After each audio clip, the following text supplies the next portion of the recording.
1890년대에 인도의 한 젊은 유학생이요.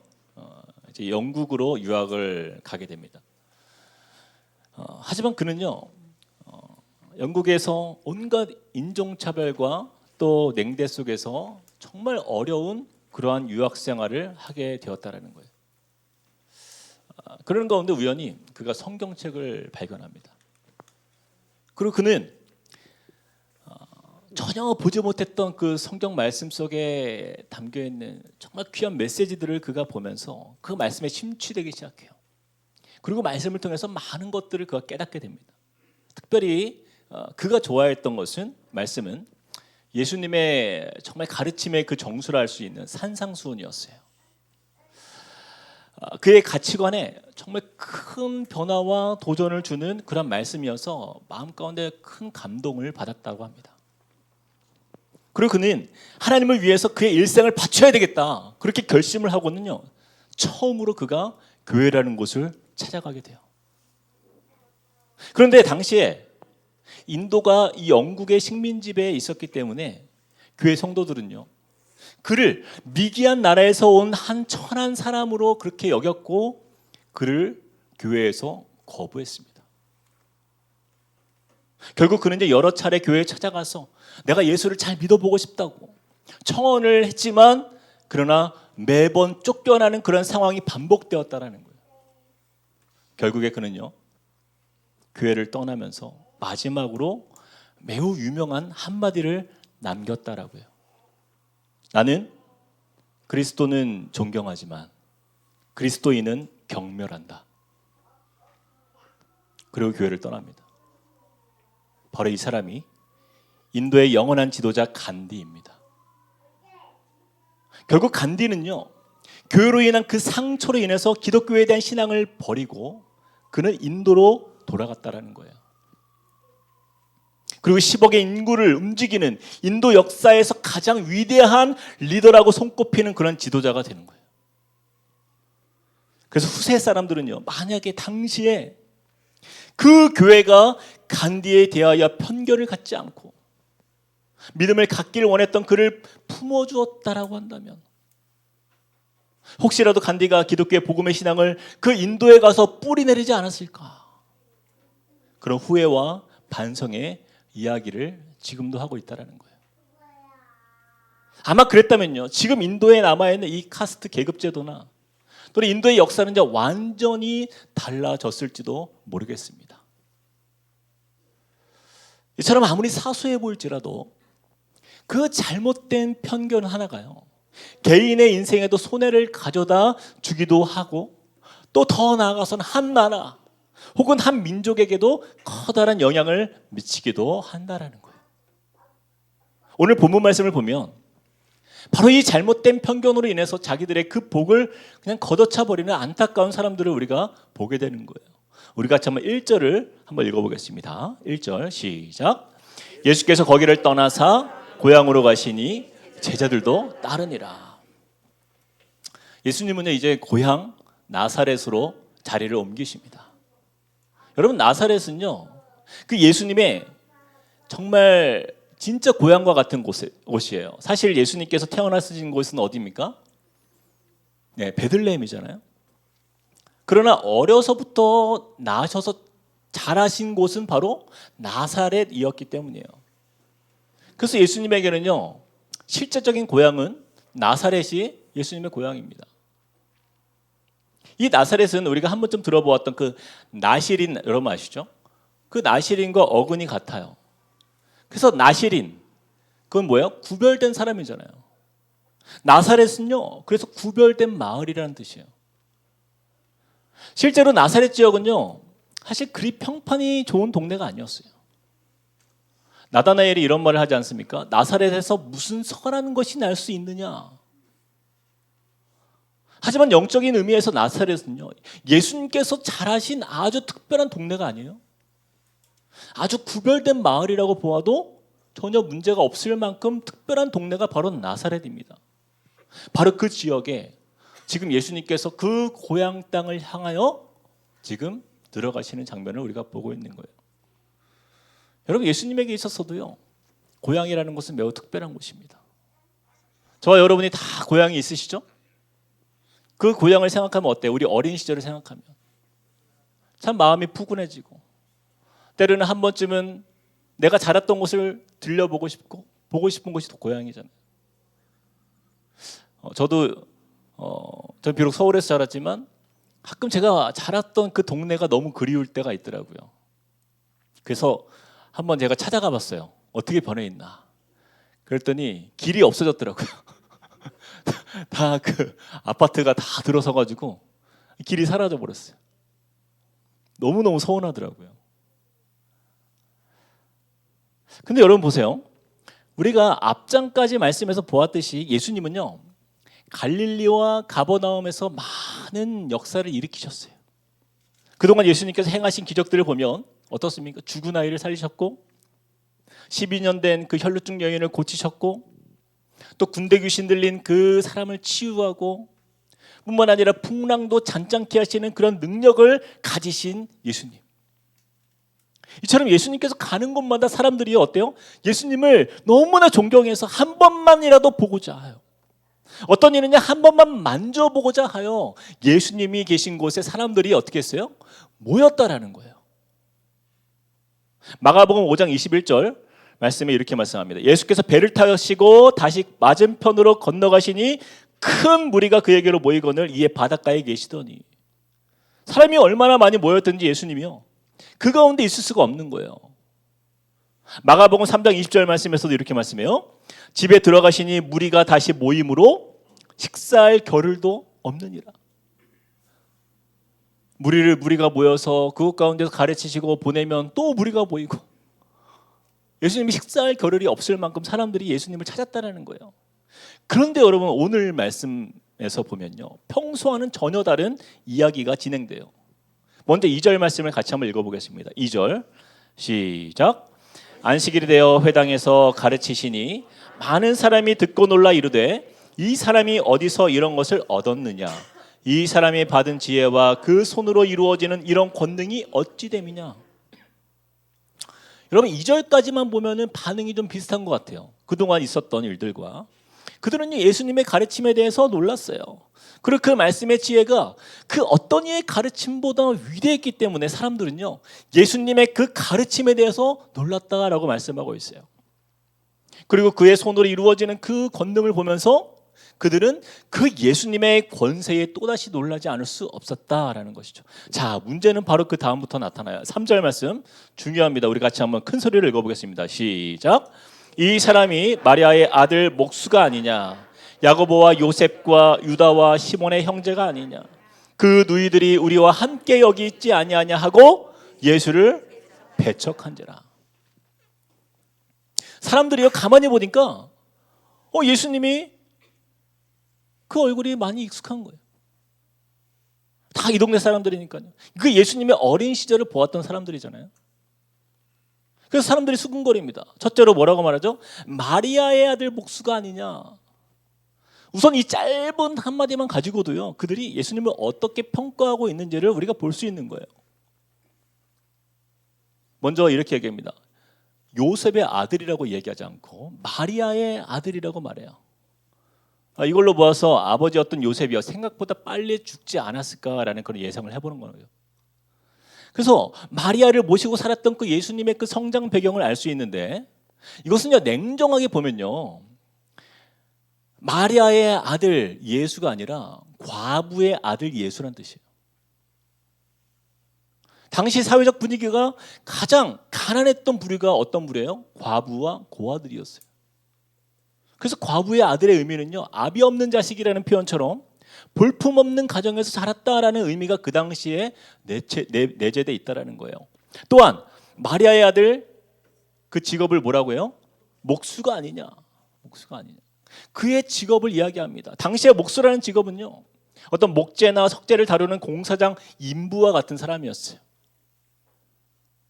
그래서 집집마다 이게 어떤 건축, 대단한 건축을 하는 그런 건축가가 아니에요. 때로는 집에 뭐가 고장나면은 그 사람 부르는 거예요. 목수를 불러서 고치게 하는 거예요. 일당을 주고. 그래서 곳곳에 다니면서 그렇게 일을 해주고 그리고 일당을 받는 그런 인부와 같은 삶을 예수님이 사셨다라는 거예요. 그래서 그런 목수 같은 사람들을 그들은 존중하지 않았기 때문에 그들은요 예수님에 대해서 굉장히 비아냥거리는 거예요. 둘째로 그들이 예수님을 보고는 그의 형제들을 들먹입니다. 야고보와 요셉과 유다와 시몬의 형제가 아니냐? 그 누이들이 지금 우리와 함께 여기 있지 않냐? 여러분 나사렛 사람들은요 이 예수님의 형제들이 누구인지 알았기 때문에 그들의 한 형제였던 그 예수를 같은 무리로 보고 형제들과 연관시켜서 예수님의 기적을요 무시하는 거예요. 이처럼 나사렛 사람들은요 나름 자신들이 가지고 있는 그 예수에 대한 그 정보와 근거를 가지고 어떻게 결론을 지어요? 3절 마지막에 보니까 예수를 어떻게 했다고요? 배척한지라. 그들은요 예수님의 이 기적과 가르침을 거부했어요. 그리고 배척합니다. 여기서 쓰인 이 배척한다라는 의미는요 헬라어로 스칸달리조라는 단어인데 본래 의미를 보니까 넘어지게 하다는 뜻이에요. 넘어지게 하다. 그래서 그들은요 그로 인해서 넘어짐을 당했다가 되는 거예요. 즉 사람들은 그들이 예수님을 배척하여 예수님을 버렸다라고 생각했지만 그러나 그 결과적으로 보면 뭐예요? 그들이 자신들이 알고 있는 그 예수님에 대한 지식으로 인해서 그들이 어떻게 해요? 그것에 걸려 넘어진 것이에요. 성경을 보면 오늘 예수님께서 나사렛을 방문하신 것은요 두 번째 일입니다. 여러분 첫 번째 방문했을 때 여러분 기억하세요? 우리 수요예배 때 같이 나눴는데 예수님께서 처음 나사렛 방문하셨을 때 그때는 가족들에 대한 이야기였어요. 그 가족들이 예수님을 뭐라고 하죠? 마가복음 3장 21절 이 말씀을 보면 아마 기억날지 모르겠습니다. 같이 한번 읽어봅시다. 시작. 예수의 친족들이 듣고 그를 붙들러 나오니 이는 그가 미쳤다 하밀러라. 예수님은요 어디에 가서도 미쳤다라는 얘기를 쉽게 듣지 않으셨습니다. 근데 예수님은 나사렛에 대한 좋은 기억이 별로 없어요. 예수님을 걱정해서 그런 것이든 아니면 정말 예수님이 어떤 문제가 있다라고 생각했던 어떤 말이든 가족들이요 예수님에 대해서 미친 사람 취급하고 있는 거예요. 그런데 예수님께서 뭐라고 말씀하시죠? 마가복음 3장 35절 말씀. 자, 누구든지 하나님의 뜻대로 행하는 자가 내 형제요 자매요 어머니이니라. 이 말씀을 남기세요. 이처럼 예수님은요 고향에 왔을 때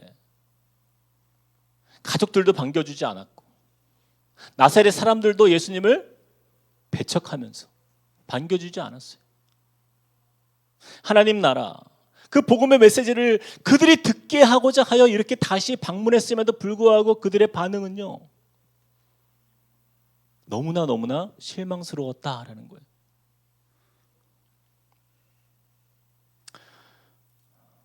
예수님은요 그래서 이렇게 말씀합니다. 4절 말씀에 예수께서 그들에게 이르시되 선지자가 자기 고향과 자기 친척과 자기 집 외에서는 존경을 받지 못함이 없느니라. 예수님은요 선지자가 자기 고향과 자기 친척과 자기 집 외에서는 존경받지 못함이 없다. 즉 가장 잘 안다고 하는 사람들의 그 편견이 복음의 역사를 가로막는다라는 것입니다. 사실 가끔 보면 우리 사역자들도 비슷한 경우를 볼 때가 있어요. 한 번에 제 후배 목사가 자기가 자라온 교회에서 이제 청년이 되어서 신학교를 갔어요. 워낙 성실한 청년이었기 때문에 그 교회에서 그 청년을 이제 신학교에 들어갔으니까 이제 유초등부의 전도사로 세운 거예요. 처음 전도사를 시작하는 그 마음의 열정이 얼마나 대단했겠어요, 그렇죠? 그런데 나중에 들어보니까 2년을 못 버티고 교회를 떠난 거예요. 무슨 일이 있었나 들어보니까 참 안타까워요. 그 교회 이제 장로님들, 권사님들, 집사님들이 그 전도사님을 키웠잖아요. 주일학교 때부터 키운 거예요. 어렸을 때부터. 코 찔찔 흘리는 그 시절부터 다 모은 거예요. 그러니까 전도사님을 목회자로 보는 게 아니라 아휴 기특해라. 어떤 설교를 해도 다들 흐뭇해하고 있어요. 이렇게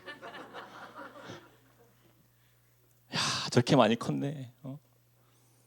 기분이 이상한 거예요. 설교를 마치면은 전도사님 수고하셨습니다. 은혜 받았습니다. 이런 표현이 아니라 어깨를 토닥여 주는 거야. 수고했어. 잘했어.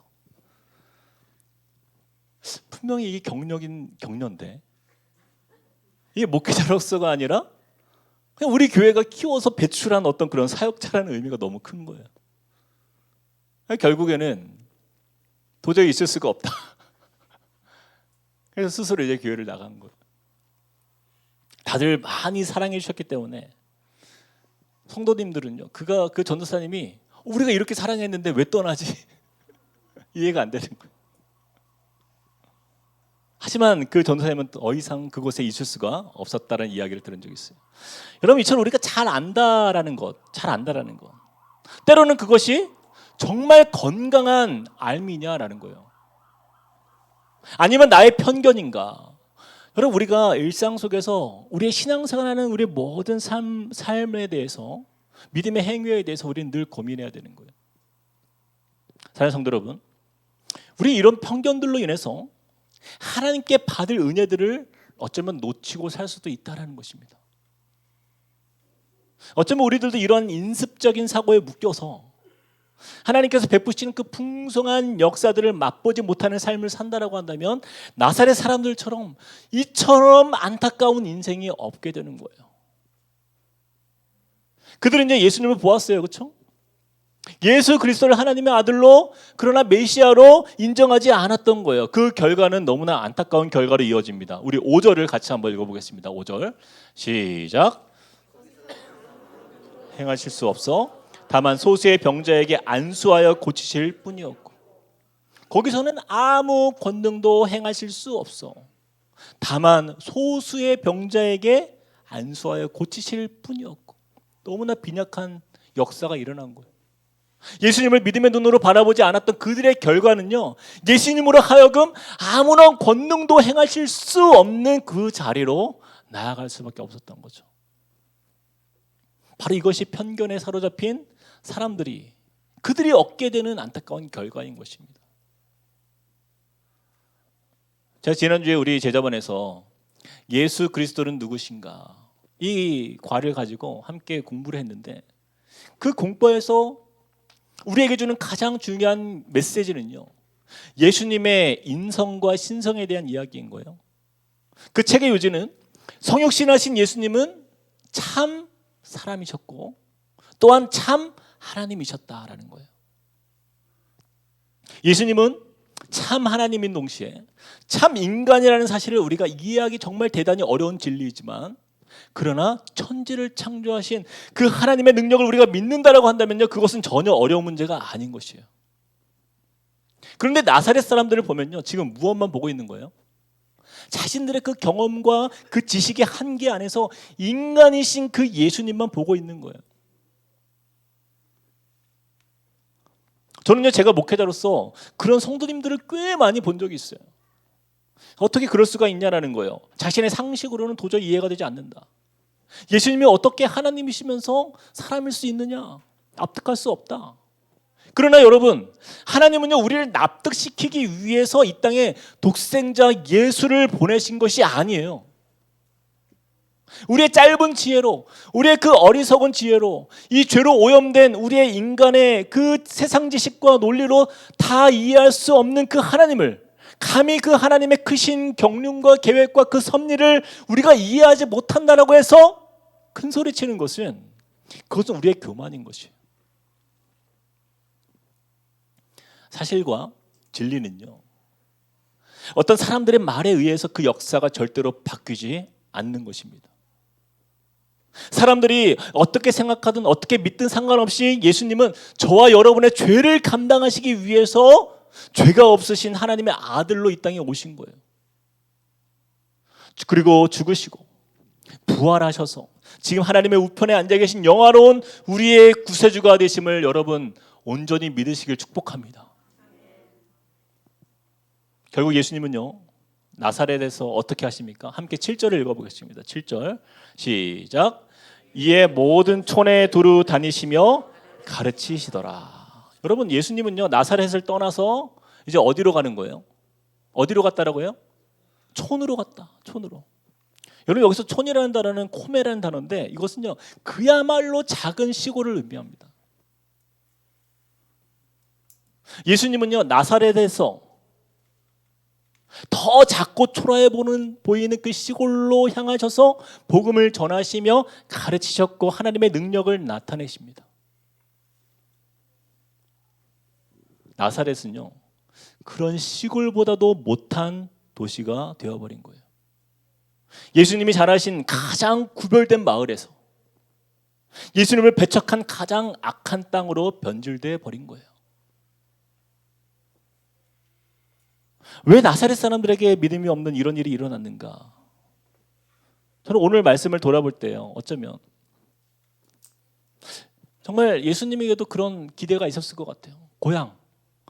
이 고향 땅 나사렛에 가서 정말 아까도 제가 잠깐 얘기했지만 고향에 대한 향수가 있는 거잖아요. 예수님도 어려서부터 자란 곳 바로 그곳에 대한 특별한 마음의 애정이 있었을 거예요. 아마 예수님도 분명히 그런 마음을 가지고 팔은 안으로 굽는다라는 말처럼 일반적이고 정상적인 사람들이라고 한다면요 그 고향에서 그래도 좋은 소식을 들으면 마음이 기쁘고 또 고향에 어떤 문제가 나타나면 신경이 쓰이는 것이 정상적인 것이죠. 저는 분명히 예수님의 마음이 그랬을 것 같아요. 그래서 나사렛에서 정말 예수님이 가지신 정말 선하고 좋은 것들을 그들에게 나누고 싶은 마음이 그 어느 지역보다 크지 않았을까.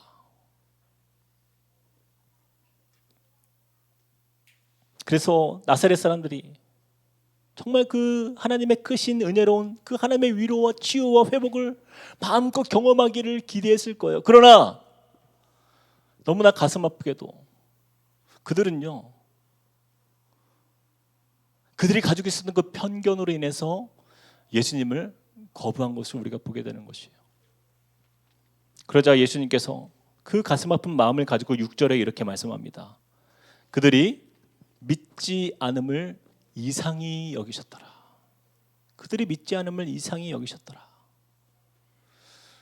사랑하는 성도 여러분, 저는 오늘 말씀이 저와 여러분에게 굉장히 도전을 주는 말씀이라고 믿습니다.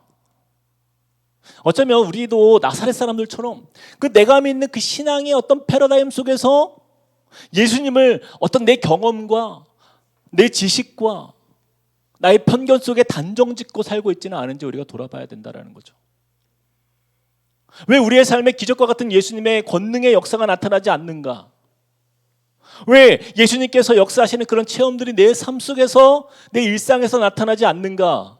어쩌면 우리도 나사렛 사람들처럼 예수님을 그 하나님의 아들 예수님으로 그리고 메시아로 완전한 믿음과 신뢰로 나아가지 않는 우리의 불신이 우리 안에 있을지도 모른다라는 거예요.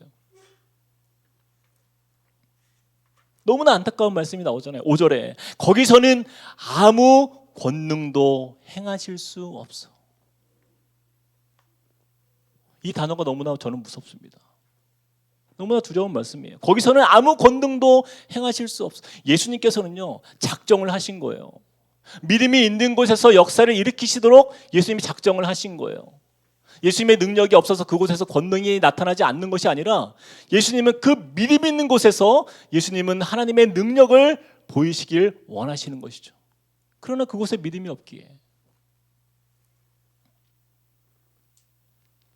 제가 말씀을 준비하는데 이 표현 앞에서 너무나 두려운 마음이 드는 거예요.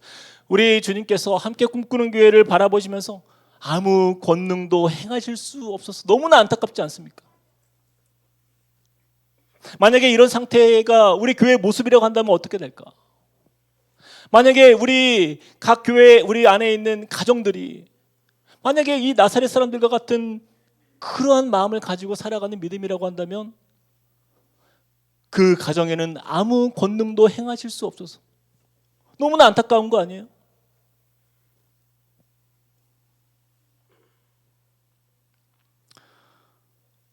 우리가 예수님을 향하여서 바른 믿음을 가지고 나아가고 주님을 끝까지 붙들고 섬기는 것은요 그것은 정말 인내가 필요한 거예요. 여러분 우리의 상식으로 예수님을 가두지 마십시오. 여러분이 그 어떤 걸 상상하든 예수님은 그 이상입니다. 예수님도 고향 사람들에게 더 많은 권능을 베푸셔서 그들에게 정말 하나님의 나라의 기쁨을 안겨주고 싶었을 거예요. 그러나 믿음의 반응이 없는 곳에서는요, 어떠한 능력도 행하지 않으셨다라는 사실을 우리 마음에 새겨야 한다는 것입니다. 여러분의 마음에 자꾸만 우리의 마음의 믿음을 가로막게 하고 하나님을 향한 우리의 믿음의 그 도전이 자꾸만 사그러들게 하는 그 원인이 무엇입니까? 기도해봐도 안 되는 것 같아. 내가 간구해봤는데 안 되는 것 같아. 어쩌면 우리는요, 너무나 쉽게 포기하고 마는 경우가 있어요. 조금 해보고 몇 번 기도해보고 몇 번 애써보고 그 결과가 내가 생각하는 것과 다를 때에 우리는요, 너무나 쉽게 낙심하는 거예요.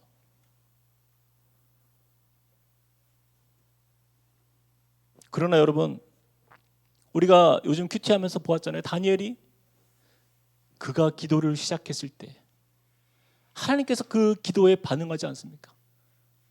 즉시 가브리엘 천사를 보내셔서 그에게 지혜와 총명을 주시고 너는 큰 은총을 받은 자라 축복하지 않습니까? 기도가 시작될 때예요. 여러분, 하나님께서 이루시는 그 역사의 현장은요, 하나님의 관점으로 우리가 바라봐야 돼요. 우리는 이 땅에 살면서 그저 현재만 바라볼 수밖에 없는 이 연약한 인간의 모습이지만 하나님은요, 과거와 현재와 미래 그 모든 시간과 공간을 초월하신 하나님이 되시는 줄 여러분 믿으시길 축복합니다. 그 하나님의 역사가 언제 나타날지, 언제 이루어질지, 그것은 하나님의 가장 좋은 때에 우리에게 주시는 거예요. 그러나 우리가 무릎 꿇고 주님 앞에 나아가는 그 자리에서 주님은 이미 우리의 기도를 들으셨고 아셨고 우리의 마음을 감찰하시는 하나님이 되시는 줄 믿으시길 축복합니다. 여러분, 절대로 믿음이 흔들리면 안 돼요.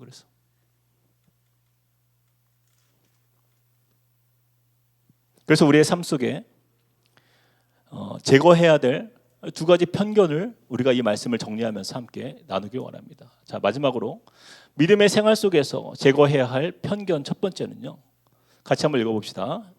시작. 사람을 의식하는 편견을 버려야 합니다. 연약한 우리가 인정할 수밖에 없는 사실 하나는요, 우리는 쉽게 사람을 판단하고 사람을 많이 가린다라는 거예요. 나사렛 사람들이 예수님을 바라보면서 그들의 지식과 그들의 경험으로 예수님을 판단했던 것처럼, 때로는 보면요, 설교자가 누구인가에 따라서 우리가 은혜를 받을지 안 받을지를 이미 결정할 때가 많아요. 근데 이게 사실 다른 사람 이야기가 아니라 저의 이야기예요. 제가 그랬어요.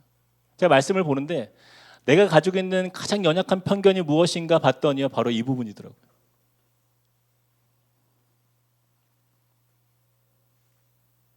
그러면서 제 마음에 깨달아지는 묵상이 바로 이것이었어요.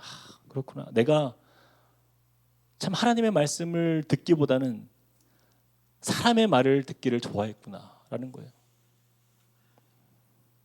내가 좋아하는 목회자의 설교는 하나도 놓치지 않으려고 하면서 왠지 그 사람의 배경이나 어떤 여러 가지 상황들이 별로 신통치 않은 것 같으면 나도 모르게 마음의 태도가 달랐던 저의 연약함을 제가 고백할 수밖에 없었어요.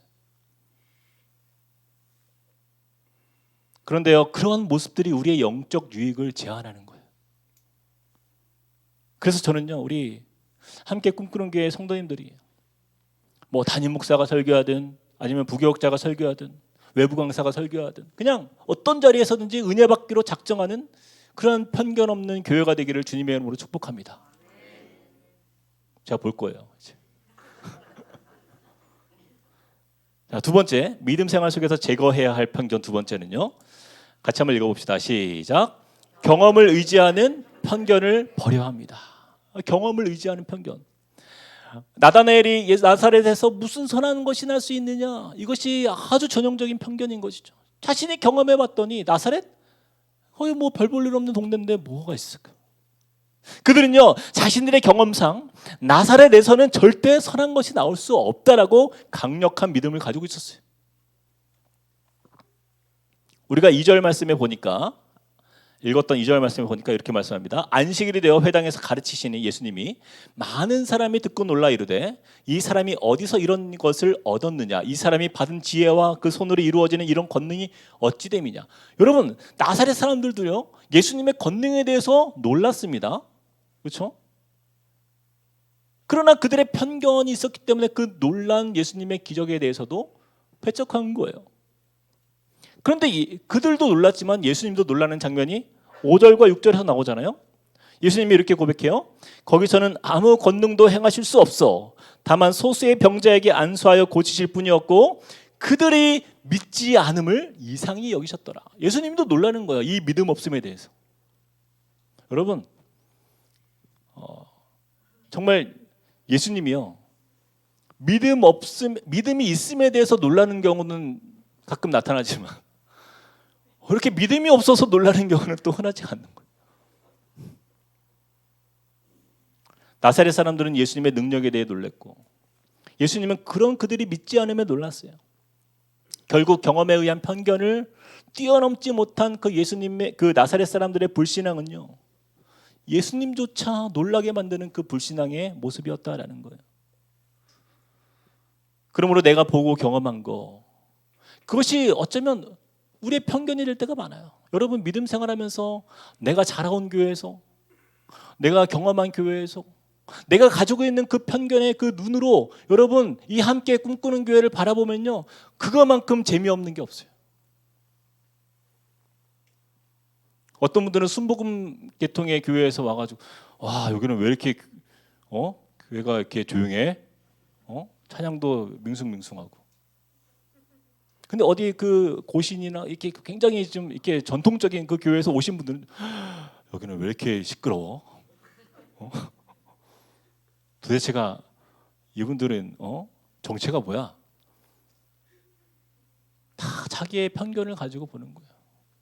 제가 그래서 너무 감사한 게 하나가 있어요. 제가 함께 꿈꾸는 교회가 시작되면서 지금까지 오면서 제가 정말 우리 순장님들한테 너무너무 감사한 게 하나가 있어요. 대부분의 우리 순장님들이 다 분당우리 교회에서 이렇게 오셨는데 저한테요. 분당우리 교회는 이랬는데 왜 이렇게 하십니까? 그런 말을 아무도 안 하세요. 한 번? 거의 없었어요.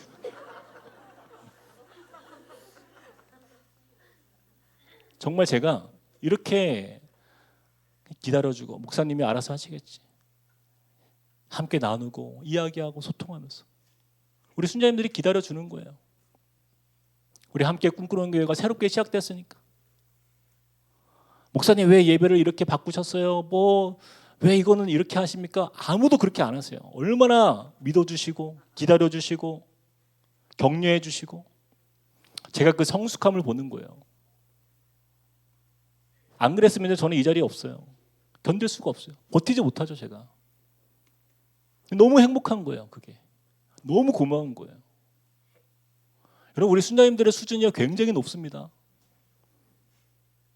못 믿는 눈치인데. 저는 그 인격을 보면서 제가 정말 배워요.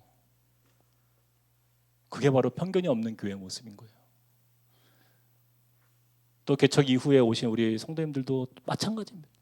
내가 경험한 교회에서 목사님 우리는 이렇게 했는데 왜 여기는 이렇게 합니까? 따지는 분이 아무도 없어요. 오히려 목사님 어떻게 도와드릴까요? 제가 어떻게 섬겨드릴까요? 그렇게 물어보시는 분들이 꽤 많아요. 저는 우리 함께 꿈꾸는 교회가 그런 의미에서 제가 오늘 말씀을 이렇게 마무리하면서 정말 하나님께서 보실 때 그래도 우리 교회는 가능성이 있다. 자신의 편견을 내려놓고 하나님을 의지할 수 있는 그 마음의 겸손함이 우리 안에 있기 때문에 우리가 함께 주님을 향하여서 오늘도 겸손하게 믿음으로 주님을 붙들 수 있는 줄 믿습니다. 그런 의미에서 우리 옆 사람에게 마지막으로 이렇게 한번 축복합시다. 편견 없는 건강한 믿음을 가집시다. 아멘. 우리 같이 이 시간 찬양하시겠습니다. 우리 들은 말씀을 우리 기억하면서 우리 믿음이 없이는 우리 이 찬양 오랜만에 찬양했으면 좋겠어요. 정말 우리 안에 있는 편견은요 우리의 믿음을 가로막는 거예요. 그러나 이 찬양의 가사처럼 주님, 내 삶의 주인은 내가 아니라 주님이십니다. 주님이 행하실 것을 내가 온전히 신뢰하며 믿고 나아갑니다.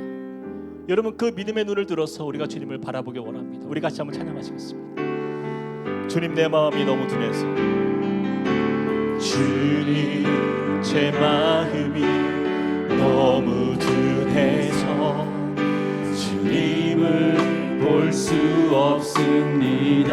이 땅에 속하여, 이 땅에 속하여 이 땅만 보다가 주님 손을 놓쳤습니다.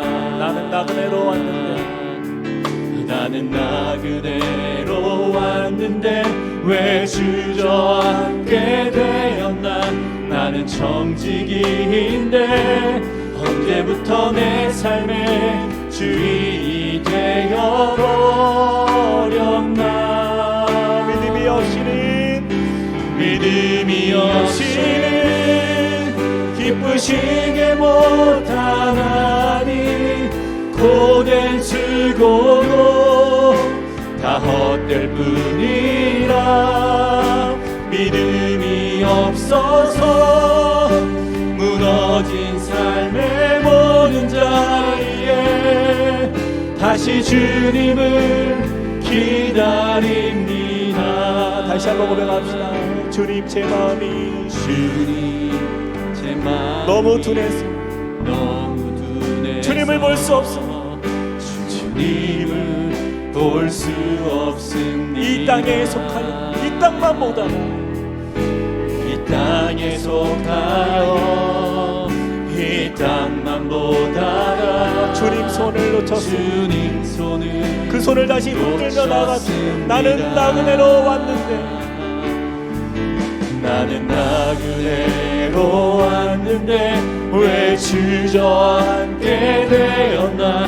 나는 청지기인데 언제부터 내 삶의 주인이 되어버. 우리 삶의 주인은 예수 그리스도. 주님을 바라보시면서 믿음이 없이는 기쁘시게 못하나니 고된 수고도 다 헛될 뿐이.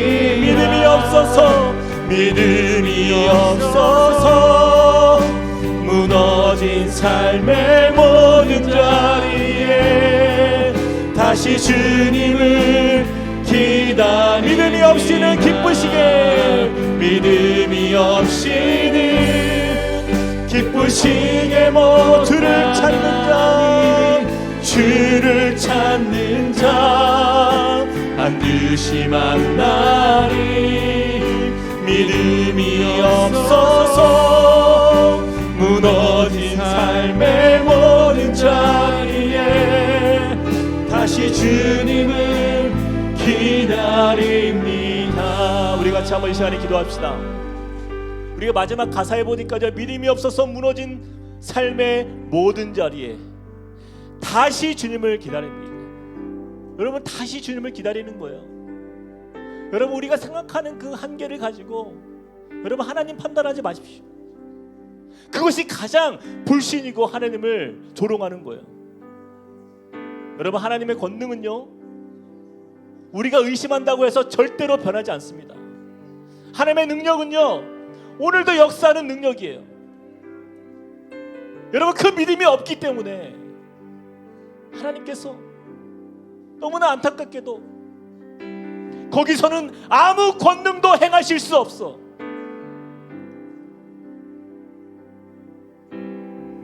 그 조금을 못 버티고 그것을 기다리지 못하고 여러분 실망하고 낙심해 있습니까?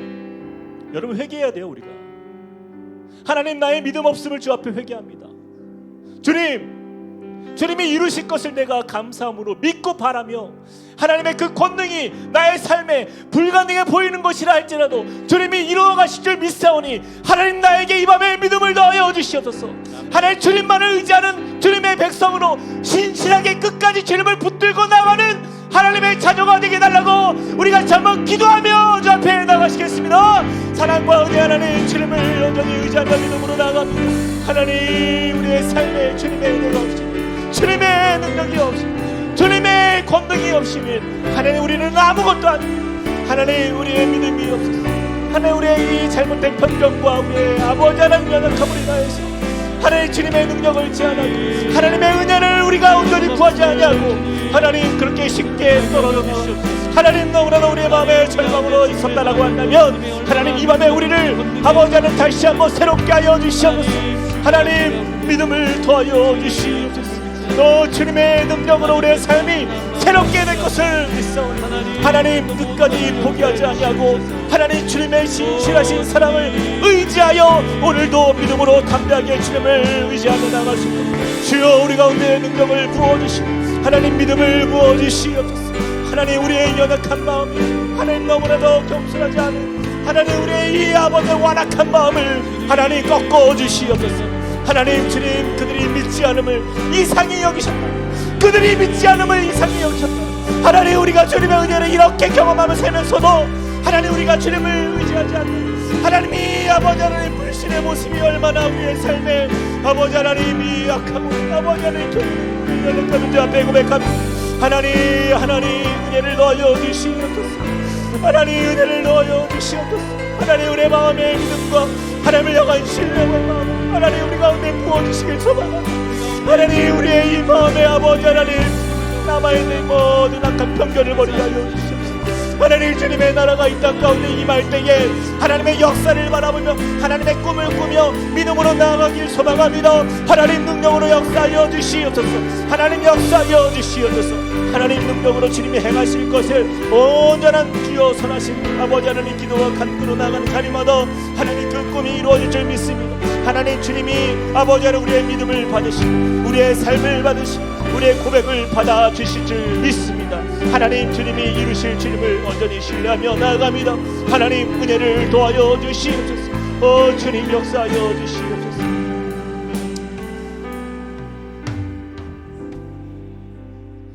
제가 말씀을 준비하면서 이 편견의 반대가 무엇일까 그런 생각을 해봤어요. 이 편견의 반대가 무엇일까? 근데 저는 감히 이렇게 얘기하고 싶습니다. 그것은 꿈꾸는 것이다. 하나님의 크심을 바라보며 꿈꾸는 것, 나의 생각과 나의 상상을 초월하여 주님이 역사하시는 것을 저는 그것을 편견의 반대말이라 말하고 싶어요. 여러분 우리는 어떤 꿈을 꾸고 계십니까? 여러분 어떤 기대를 가지고 계십니까? 그저 내 삶의 이 작은 문제 하나 이거 해결받는 거 여러분 그 정도에서 그치지 마세요. 어떤 한 성도님의 그 카톡에 글을 읽게 되었는데 그분이 기도하면서 이 건물을 위해서 기도하더라고요. 이 건물이 지금은 이렇게 여러 가지 정말 부정한 것들이 많이 있는 건물과 같지만 하나님께서 이 건물을 가장 거룩한 주님의 건물로 바꾸실 것을 믿고 기도하고 있다라는 거예요.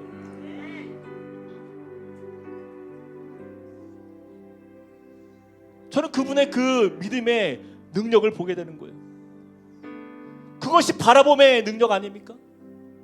나는 할 수 없지만 하나님이 하시고자 한다면 이곳에 있는 모든 악한 것들이 사라지고 주님의 거룩한 나라가 이 건물 가운데 온전히 임하여서 이 지역과 이 건물과 이 땅 가운데 하나님의 역사가 나타나는 그런 꿈을 꾸는 것, 하나님이 원하시는 것이 바로 그런 것이 아닙니까? 여러분 우리 가정에 있는 문제들 여러분 그 안에서 그 작은 문제 하나 그거 여러분 거기에 매여있지 마십시오. 하나님의 크심 바라보면서 절대로 변할 것 같지 않은 나의 가족의 구성원이라 할지라도 하나님 절대 나는 낙심하지 않겠습니다. 여러분 결단하고 나의 이 편견으로 내가 주님의 역사를 가로막지 않게 하여 주시옵소서. 하나님 내가 꿈꾸며 나아갑니다. 하나님 비록 지금은 나 홀로 믿는 믿음과 같지만 그러나 우리의 가정이 함께 주님 앞에 예배하는 그날을 내가 꿈꾸며 소망합니다. 그것이 5년 후가 됐던 10년 후가 됐던 주님이 이루실 것을 믿고 그날을 위해서 내가 믿음으로 준비합니다. 여러분 그런 가운데에서 우리가 부끄럽지 않은 응답을 받는 거예요. 하나님의 이루심의 능력, 그 하나님의 크심을 바라보며 하나님 내 삶에 주님 꿈꾸게 하여 주시옵소서. 하나님의 이상을 바라보게 하여 주시옵소서. 하나님의 크심을 바라보며 주님께서 우리를 통하여서 이루실 것들을 온전히 바라보며 나가는 믿음을 달라고 우리 같이 한번 기도하며 나아가시겠습니다. 사랑과 은혜 하나님 주님을 믿음으로 고백하며 나아갑니다. 하나님, 우리 안에 주님의 아버지 하나님 그 믿음의 확신, 정말 하나님께서 우리 가운데 이루실 일들을 바라보게 하여 주시옵소서. 하나님, 주님께서 우리의 연약함을 아시고 하나님 우리의 부족함을 아시는 주님, 하나님 우리는 너무나도 아버지 하나님, 하나님 우리는 아버지 하나님 너무나도 우리의 한계 안에 갇혀 있습니다. 하나님, 그런 우리의 변전 속에 살아가는 우리의 인생이 하나님의 나라를 바라보며 하나님의 꿈을 꾸며 하나님의 이상을 바라볼 수 있는 비전의 사람으로 우리를 바꾸어 주시옵소서.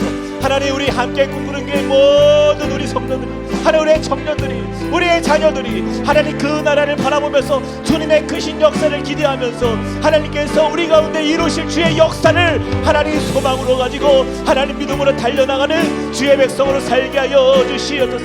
하나님, 우리의 신앙의 삶 속에 하나님 거룩한 주님의 나라를 하나님 온전히 꿈꾸며 기대하며 나아가는 그 자리마다 하나님의 놀라운 기름 부으시는 역사가 나타날 줄 믿습니다.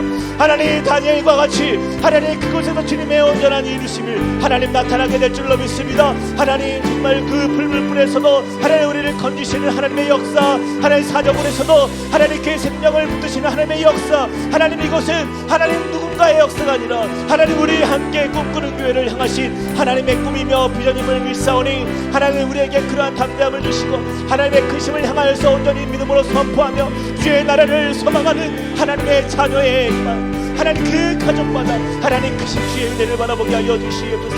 하나님 주님의 온전하신 능력으로 하나님 우리 가운데 놀랍게 임하는 주의 은혜를 보게 하여 주시옵소서. 주님, 우리 가운데 풍성한 주의 사랑으로 세우시고 하나님 우리 가운데 이루실 주님을 우리가 바라봅니다. 하나님, 영적 전쟁 속에서 하나님 우리가 때로는 넘어질 때도 있지만 하나님 그러나 이것이 우리에게 전부가 아닌 것, 하나님 우리를 일으키시는 능력의 하나님 소망의 주님을 붙들고 하나님 오늘도 신실한 주님을 의지하는 주의 자녀로 살게 하여 주시옵소서. 아버지 하나님, 우리 가운데 그러한 충만한 은혜, 그런 충만한 주님을 향한 우리의 신뢰와 사랑을 흘려드리길 소망합니다. 하나님 주여, 우리의 모든 삶을 주님 받아 주시옵소서. 주님의 그 능력으로 우리가 담대하게 진발을 의지하며 나가는 주의 백성 되게 하여 주시옵소서. 주님, 그렇습니다. 주님의 그 크심을 찬양합니다. 주님 이루실 주님을 믿습니다. 함께하여 주시옵소서. 우리 함께 믿음으로 고백합시다. 내게 허락하신 시련을 통해, 내게 허락하신 시련을 통해 나의 믿음 더욱 강하게 자라나고 험한 산과 골짜기 지나는 동안 주께 더 가까이 나를 이끄시. 내가 겪는 시험이 어렵고 힘겨워 내 주님보다 크지 않네. 내 앞에 바다가 갈라지지 않네. 내 앞에 바다가 갈라지지 않네. 주가 나로 바다 위 걷게 하니 나는 믿네.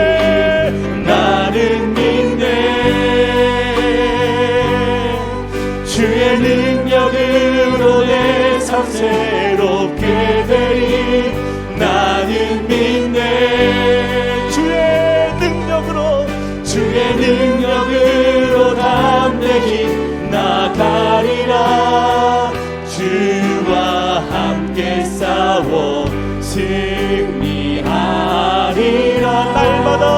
날마다 믿음을 우리 한번 더 고백합시다. 믿음으로 내게 허락하신 시련을 통해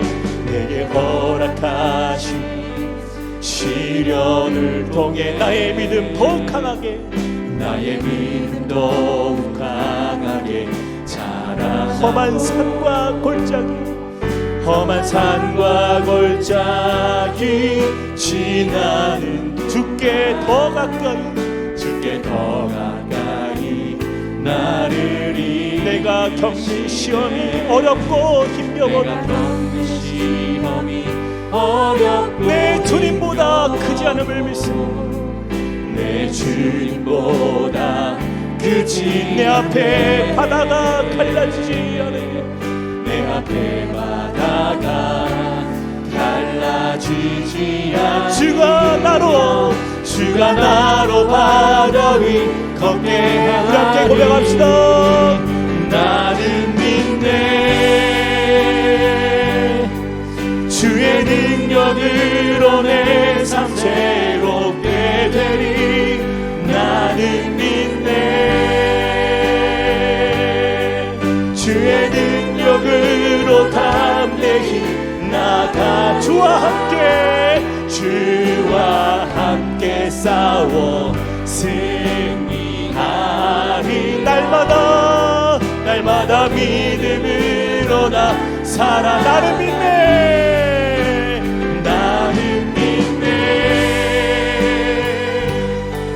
주의 능력으로 내 삶 새롭게 되리. 나는 믿네 주의 능력으로 담대히 나가리라. 주와 함께 싸워 승리하리. 날마다 믿음으로 나 살아. 날마다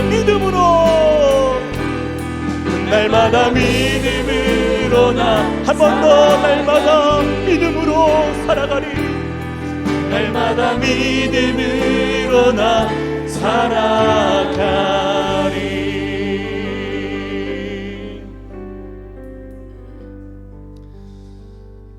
사랑과 은혜 하나님 감사합니다. 하나님, 이 밤에 우리가 정말 주님 앞에 마음을 다하여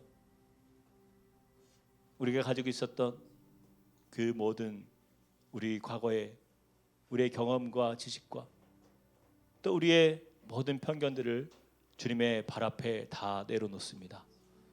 주님, 우리의 생각으로 하나님의 능력을 제한하고 있었던 우리의 믿음 없음을 주 앞에 고백합니다. 주님, 그 나사렛 사람들이 때론 우리의 모습이었습니다. 그러나 이 밤에 다시 한번 주님의 그 은혜 앞에 우리가 나아갑니다. 주님, 주님의 크심과 주님의 위대하심과 그 하나님의 광대하신 주님의 지혜 앞에 하나님 내 삶을 맡기길 원합니다. 주님의 속한 자 되어 하나님의 크신 역사 안에서 그 하나님의 꿈을 이루어가는 주의 백성으로 살게 하여 주시옵소서.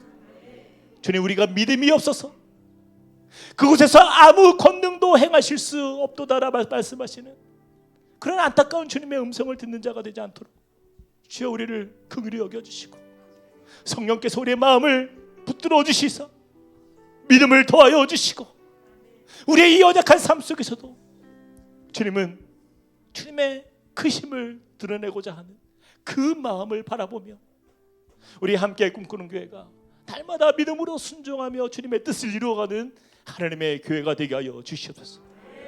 또한 우리에게 속해 있는 모든 가정 안에 하나님 우리가 풀 수 없고 해결할 수 없는 그 모든 문제마저도 주님께 맡겨드리오니 하나님의 지혜로 하나님의 크신 섭리로 하나님의 크시고 아름다우신 우리를 향하신 선하신 하나님의 능력 안에서 주님이 이루어 주시고 해결하여 주시고 주님께서 감당하여 주시옵소서. 주님, 우리는 믿음의 눈으로 주님을 끝까지 신뢰하는 그 자리에 있길 원합니다.